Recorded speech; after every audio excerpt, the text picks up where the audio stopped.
I was really interested in the story that popped up yesterday involving, I think, something that is way more common and I think amongst the demographic of platform listeners than we care to admit, and it's online scamming or all sorts of scamming of people, particularly in a digital world. People are making movies about this now, and it's kind of well established in Western culture.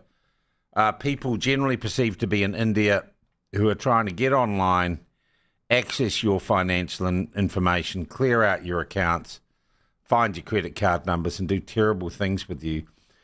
Banks, I think, have been a little slow to react to this and often are behind the scammers in terms of the security they put in place and are sometimes reluctant when their security fails to reimburse customers who've lost, well, a lot of money, and just how much is under debate. So the government now has, well, essentially a Minister of Scam Busting. His name's Andrew Bailey, currently the Commerce and Consumer Affairs Minister, and he joins us by phone now. Minister, good morning. Welcome to the platform. Good morning, Sean. So is the scam busting portfolio, if I can call that's quite a sexy name, is that a response to the massive rise in online scamming that's happened around the world? I look at scamming now as a profession, and in many cases sponsored by different states.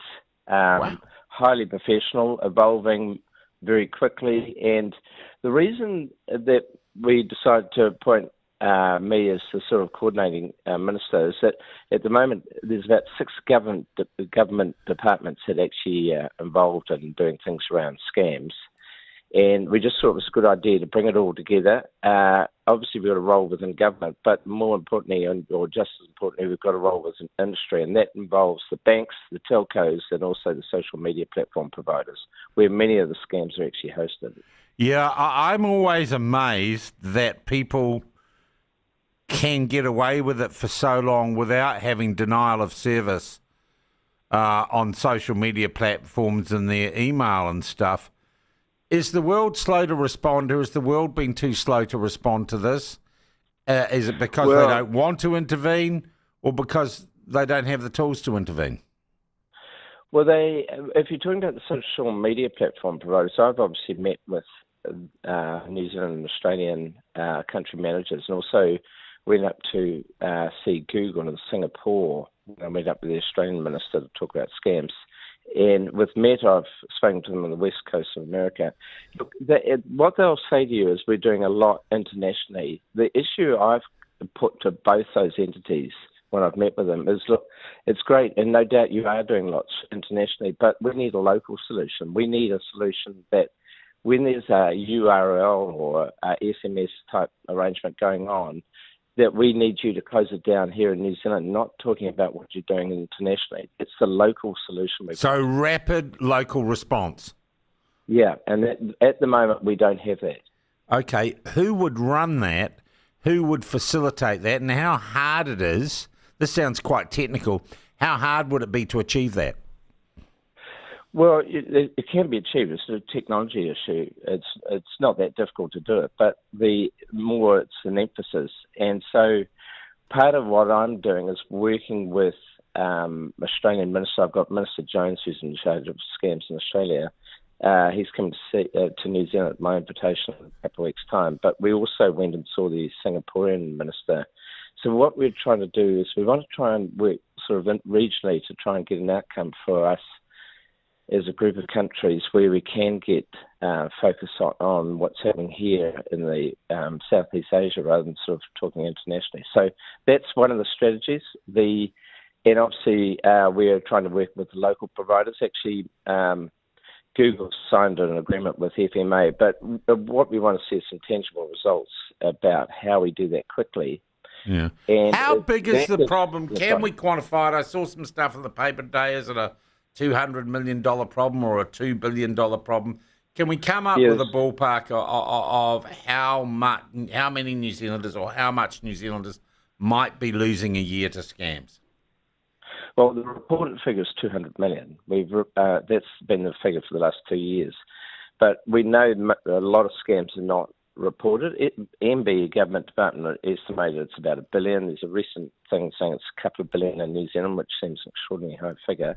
But whatever the case, it's a massive financial and just importantly emotional cost to New Zealanders. That's why we need to get on top of it. But it's not going away. You can't sort of, someone described it as playing whack-a-mole yesterday.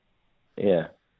Okay, who are most vulnerable to this? And I guess my common perception is, and it may be right, it may be wrong, is that it's older people, not younger people, older people perhaps with assets who are targeted by the scammers, and maybe they're less technological or less tech savvy. Well, they're certainly very vulnerable older people and not as tech savvy. But when I went up and met a whole lot of industry players in Auckland yesterday, actually the greater demographic profile was more middle-aged New Zealanders, 35 to sort of 55. Yeah. And partly you've got to realise these scams are about 10 different types. So romantic scams are a classic. Yeah. But then there's investment scams. Increasingly, there's employment scams. Because no one's going to fall for the Nigerian prince anymore, are they? Well, they do. Oh, and God. You talked about, there's different parts. The trouble with Nigeria, places like West Africa is, sex scams are something that they celebrate rather than being something that should be saying, well, that's a really poor thing to be doing. But there are different areas in the world where a lot of these scams come from, and they're highly sophisticated professional organisations in many cases. Mm. All right. What is your goal? What does success look like for the Minister of Scam Busting? Right. Okay. So I've got two things I really want to do.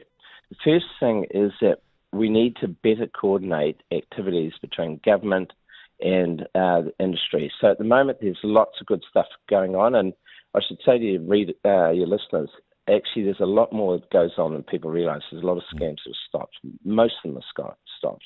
Mm. But what we don't have a clear view is what everyone is doing and how we're coordinating it. So getting a clear view and working out the platform, how we share that information much more readily in real time. Yeah. So I think that's not necessarily with the public, that's with banks and people who might be part of whatever the scam is. Yeah. So, for instance, I've been into some of the telco security places where they manage the scams.